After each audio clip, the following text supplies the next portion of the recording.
না, এখন এখন তো রিয়াকশন হচ্ছে। এখন তো নিউটনের ল একেবারে কার্যকরী হচ্ছে পশ্চিমবঙ্গে, আমরা দেখছি।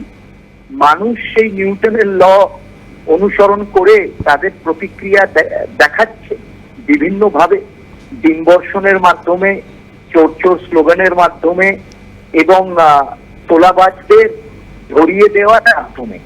সাধারণ মানুষ তারা নিউটনের ল অনুসরণ করছে। এবং ভাস্কর, আপনি যে কথাটা একটু আগেই বলছিলেন, আমিও একেবারেই একমত।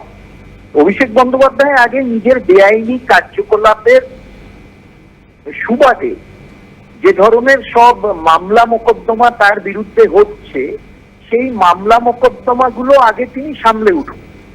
2029 এখন অনেক দূরে, এবং 2031 তৃণমূল কংগ্রেস কোনোভাবেই দেখতে পারছেন না, যতই অভিষেক বন্দ্যোপাধ্যায় ক্লেম করুক। সেজন্য আগে নিজেকে এইসব আইনি জটিলতা থেকে নিজেকে তিনি উদ্ধার করুক, এবং এই আইনি জটিলতা গুলো একটাই কারণে, তিনি যে বেআইনি কাজ করেছেন সেই কারণে আইনি জটিলতা গুলো দেখা দিয়েছে। কিন্তু তাকে আবার আমি একটু সদুপদেশ দেব, তিনি আরো বিনম্র হন। কেন তার পেছনে তার পার্টি নেই, তার ক্যাডার নেই, তার ওয়ার্কার্স নেই, তার তোলাবাজরাও নেই, কেউ নেই তার পেছনে।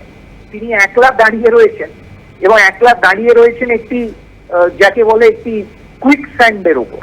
এবং সেই কুইক স্যান্ড তাকে কিন্তু একেবারে নিচের দিকে আস্তে আস্তে টেনে নিচ্ছেন, তিনি সেটা অনুভব করছেন না, দৌড়ানোর চেষ্টা করছেন।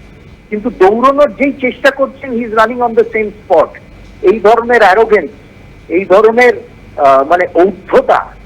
এই ঔদ্ধতা অ্যারোগেন্স আসে যখন মানুষ তার নিজের বর্তমান পরিস্থিতি কি সেটা বুঝতে পারে না। তার ঠিক সেই অবস্থা হয়েছে। আমি এখানে একটু ইন্টারাপ্ট করছি অনির্বাণ দা, এই যে আপনি ঔদ্ধত্যের কথা বলছেন, কোথাও কি অভিষেক বন্দ্যোপাধ্যায়ের এই ঔদ্ধত্যের পেছনে মমতা বন্দ্যোপাধ্যায় দায়ী?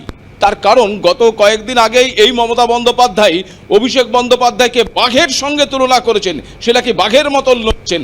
তারপরেই অভিষেক বন্দ্যোপাধ্যায়ের এই অলীক স্বপ্ন, কি মনে করছেন? মমতা বন্দ্যোপাধ্যায়ের প্রবলেম এখন হয়েছে, প্রবলেমটা অনেক আগে থেকেই ছিল, এখন আরো বেশি বেড়ে গেছে। তিনি শেয়াল এবং বেড়াল দেখে বাঘ ভাবেন, এবং সেই জন্য শেয়াল পণ্ডিত বেড়ালকে দেখে তিনি বাঘ মনে করছেন। 50 বছর কেন, মমতা বন্দ্যোপাধ্যায় নিজের জীবদ্দশায় বিজেপির হার দেখতে পারবেন না, আমি বলে দিচ্ছি আজকে। তিনি বিজেপির হার কোনোদিন দেখবেন না, এবং বিজেপি সরকারের হার পশ্চিমবঙ্গে কোনোদিন দেখতে পারবে না।